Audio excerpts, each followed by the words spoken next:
Hey there, Angular folks, and welcome back. If you've been using Signal forms, you might have noticed that submission feels a little clunky. Your forms need a manual submit handler, preventDefault, and a call to submit. It works, but it doesn't feel fully Angular. Well, the Angular team just introduced a brand new formRoot directive that fixes this and makes form submission completely declarative. By the end of this video, you'll see exactly how it works, why it's better, and how to migrate your existing forms in about 60 seconds. Let's jump in and check it out. Okay, so here we've got a simple sign-up form with a username and email field. And right away, we can notice the submit button is disabled. That's because this form is currently invalid. This form is built with the new experimental Signal Forms API, and it's tracking overall validity based on our validation rules. So let's make it valid. Let's add a username and an email. And just like that, the button becomes enabled because the form is now valid. Now let's submit it. And if we look in the console, we can see a few things. First, we're logging out whether the form is dirty or not. Then we're logging out the actual form value. And finally, we're logging out the form model signal value. So everything works, but the way we had to implement it isn't ideal.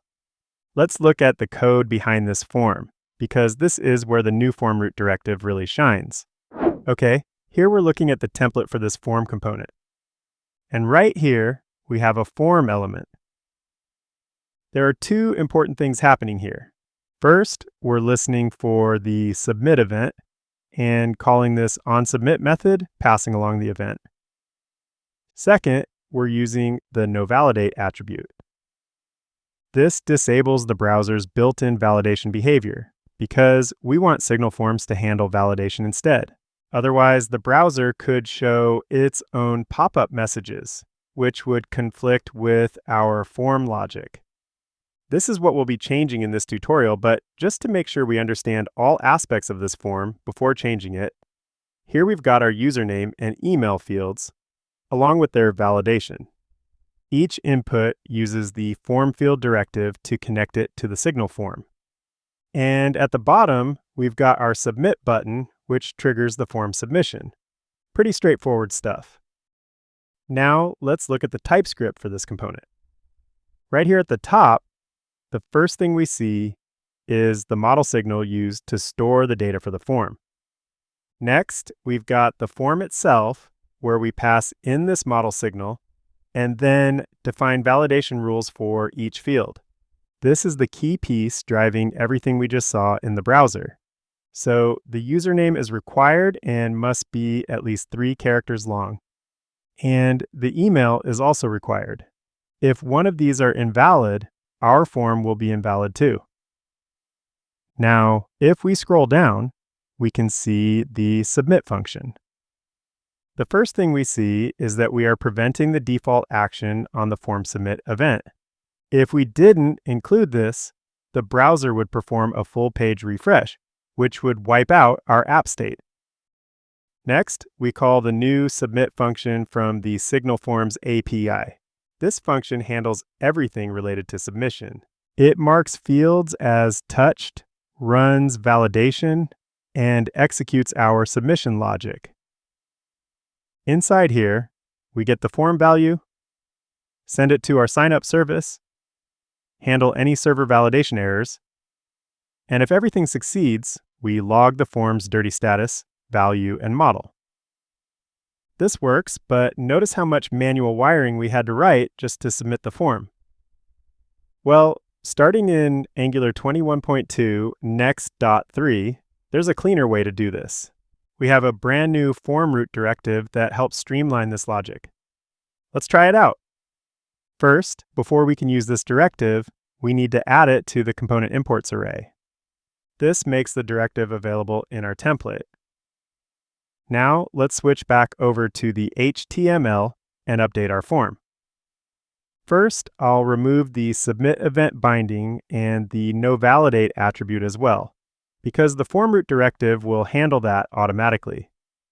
Now let's add this new directive and bind it to our form. And that's it for the template. That's all that needs to change here. So the overall implementation got simpler here, right? We don't need to add a custom submit function, and we no longer need to add the noValidate attribute. And we no longer need to pass along the event because this directive handles preventDefault internally too. So let's switch back to the TypeScript because we do need to make some additional changes in there too. The main change with this directive is that we now move our submission logic into the form itself.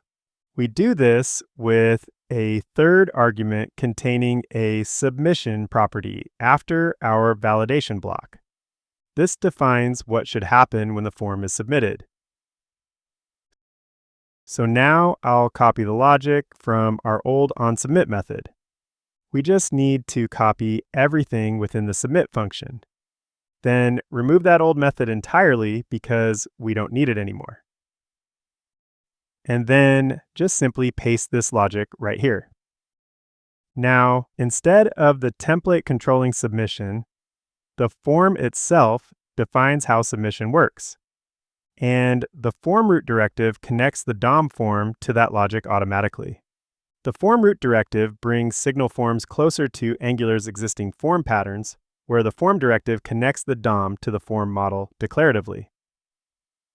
All right, that's it. Let's save and check it out. All right, everything looks exactly the same, right? And the button is still disabled because the form is still invalid to start.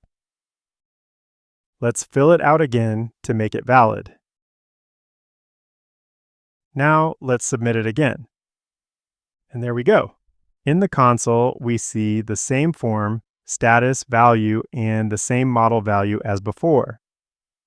Everything works exactly the same, but with a little less code now. At this point, I think there's one more improvement we can make.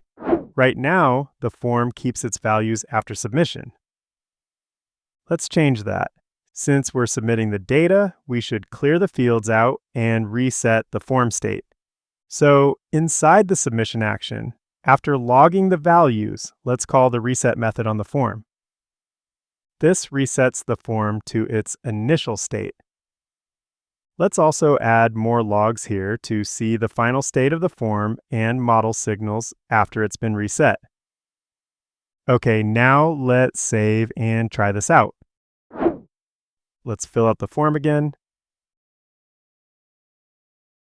Then let's submit it. Okay, it kind of seems like nothing happened, right? But if we look real closely at our console logs here, the dirty status is correctly reset to false.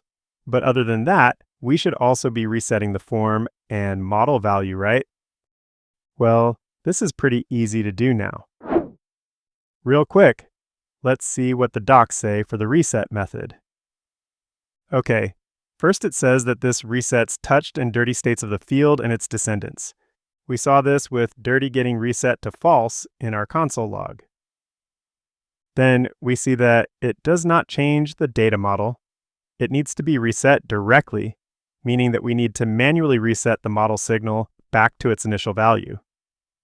Okay, kind of clunky, but okay. And then optionally, we can pass a value to reset the value of the form, which we didn't. And that's why the value remained the same. Okay, so now we get how this works. So let's go back over to our form. Let's add our initial values const here to reset to the original form value.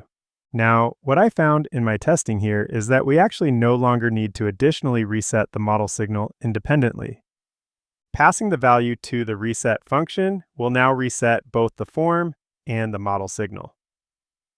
This is a nice change, so hopefully it's not a bug. Okay, let's save and try this again. Let's fill out the fields. Then resubmit the form. There, nice. Now we see the fields clear out properly, and both the form and model signal are reset to empty values too.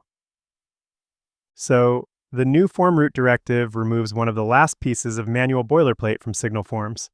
Submission becomes declarative, cleaner, simpler, and much more Angular.